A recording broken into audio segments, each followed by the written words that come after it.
تصور کیجیے ایک میدان جنگ کا جو دھوئیں اور افراتفری میں ڈوبا ہوا ہے۔ سال ہے 1914۔ برطانوی فوجی تعداد میں کم اور جرمن فوج کے بڑھتے ہوئے حملوں کے سامنے بے بس، یقینی تباہی کا سامنا کر رہے ہیں۔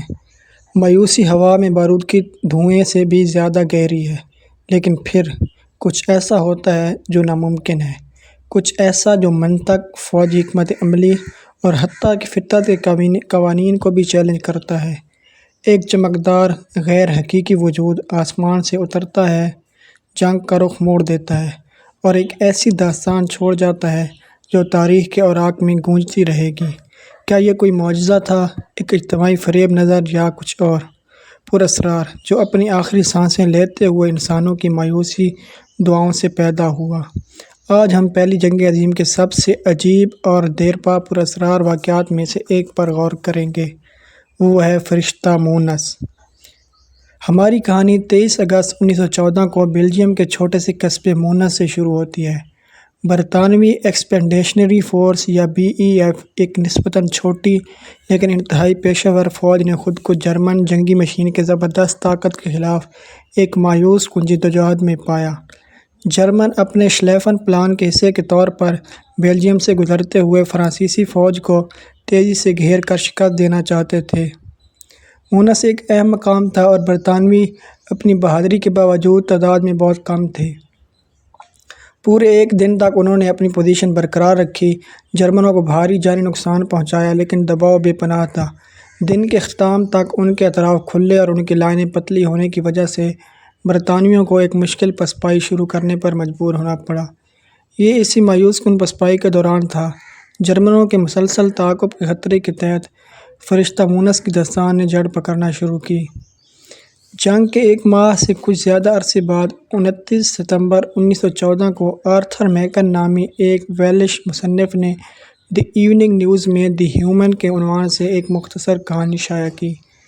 میکن نے مونس میں ہونے والی لڑائی کے واقعات سے متاثر ہو کر الہی مداخلت کی ایک کہانی تیار کی۔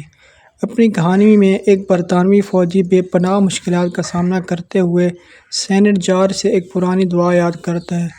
جیسے ہی وہ الفاظ ادا کرتا ہے، ایجاکورٹ جنگ 1415 کی ایک مشہور انگریزی فتح سے تعلق رکھنے والے بھوت نما تیر انداز میدان جنگ میں نمودار ہوتے ہیں۔ یہ خیالی تیر انداز تیروں کی بارش کرتے ہیں، جرمن صفوں کو تباہ کرتے ہیں اور گھیرے ہوئے برطانوی فوجیوں کو بچاتے ہیں۔ میکن کا ارادہ ایک محب وطن افسانے کا تھا جو مشکل وقتوں میں حوصلہ بڑھانے والا ہو، لیکن اس نے تیزی سے اپنی ایک الگ زندگی اختیار کر لی۔ اہم بات یہ ہے کہ دی ہیومن کو اخبار میں واضح طور پر افسانہ قرار نہیں دیا گیا تھا، جس کی وجہ سے بہت سے قارئین نے اسے مونس کے واقعات کا ایک حقیقی بیان سمجھا۔ عوام جنگ کی سنگین حقیقتوں کے درمیان امید اور بہادری کی کہانیوں کے بھوکے تھے۔ انہوں نے میکن کی کہانی کو ایک حقیقی معجزہ کے طور پر قبول کیا۔ محاذ سے واپس آنے والے فوجی شاید وسیع پیمانے پر پھیلے ہوئے عقیدے سے متاثر ہو کر فرشتہ نما واقعے کی تصدیق کرتے دکھائی دیے، جس سے حقیقت اور افسانے کے درمیان کی لکیر مزید دھندلی ہو گئی۔ فرشتہ مونس کی کہانی جنگل کی آگ کی طرح پھیل گئی۔ اس سے محاذ سے خطوط میں بیان کیا گیا، ہسپتالوں میں، سرگوشیوں میں سنایا گیا اور برطانیہ بھر کے گھروں میں اس پر بحث کی گئی۔ کہانی کی مختلف شکلیں سامنے آنے لگیں، لیکن کچھ نے ایک عجیب چمکدار بادل کی بات کی جس نے برطانویوں کو جرمن فائر سے بچایا۔ دوسروں نے فرشتہ نما جنگجوؤں کے ایک لشکر کو بیان کیا جو چمکتے ہوئے آسمان سے اتر کر فوجیوں کی حفاظت کر رہے تھے۔ ان آسمانی بستیوں کی تصویر جو تیر کمان سے لیس تھیں یا محض ایک حفاظتی بھالا بکھیر رہی تھیں، عوامی شعور میں گہرائی سے پیوست ہو گئیں۔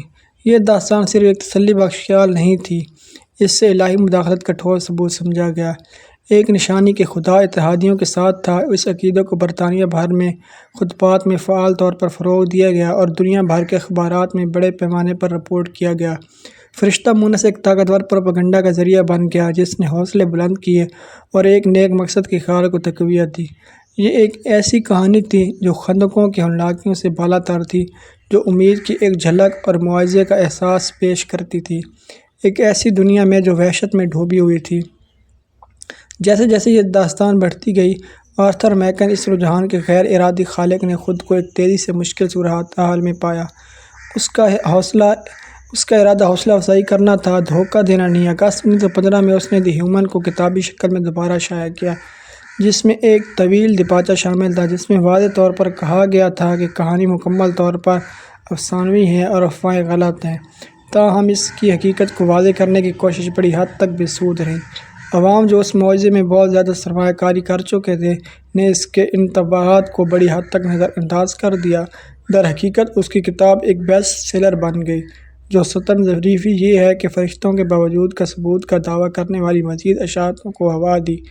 بہت سے لوگوں کے لیے فرشتہ مونس پر سوال اٹھانا غداری کے مترادف تھا، قوم کی سوسائٹی روح پر حملہ تھا، حتیٰ کہ 1915 میں فار سائیکلک ریسرچ جیسے معتبر تنظیموں کی تحقیقات میں بھی کوئی قابل اعتبار پہلی ہاتھ کی گواہی نہیں ملی۔ انہوں نے یہ نتیجہ اخذ کیا کہ کہانیاں افواہوں پر مبنی تھیں اور ان کا کوئی مستند ماخذ نہیں تھا۔ پھر بھی ٹھوس شواہد کی کمی اور میکن کے اپنے اعترافات کے باوجود یہ داستان برقرار رہی۔ کیوں؟ شاید یہ ناقابل تصور مصائب کے وقت میں امید کی شاید ضرورت تھی۔ شاید یہ اجتماعی عقیدے کی طاقت تھی جس نے ایک افسانوی بیانیے کو ایک مشترکہ حقیقت میں بدل دیا، یا بس شاید مونس میں اس بدقسمت دن کچھ واقعی ناقابل بیان ہوا تھا۔ مافوق الفطرت کی ایک جھلک۔ اس نے تمام منطقی وضاحتوں کو فلیٹنگ چیلنج کیا۔ فرشتہ مونس انسانی روح کے عقیدے کی صلاحیت کا ایک دلکش ثبوت ہے، یہاں تک کہ بے پناہ مشکلات کے باوجود اور جنگ کی افراتفری کے درمیان رونما ہونے والے عجیب، ایک پرسکون یاد اور پراسرار واقعات کی یاد دہانی ہے۔ فرشتہ مونس کی کہانی، چاہے وہ الہی مداخلت ہو یا ایک طاقتور اجتماعی فریب نظر، اب بھی دلکش اور دلچسپ ہے۔ یہ جنگ کے نفسیاتی اثرات، امید کی انسانی ضرورت اور ایک دلکش بیانیے کی دیرپا طاقت کی ایک گہری یاد دہانی کے طور پر کام کرتی ہے۔ آپ کا کیا خیال ہے کہ مونس میں کیا ہوا تھا؟ ہمیں نیچے تبصروں میں بتائیں، اور اس ویڈیو کو لائک کرنا، مزید تاریخی پراسرار واقعات کے لیے ہمارے چینل کو سبسکرائب کرنا اور نوٹیفیکیشن بیل کو دبانا نہ بھولیں۔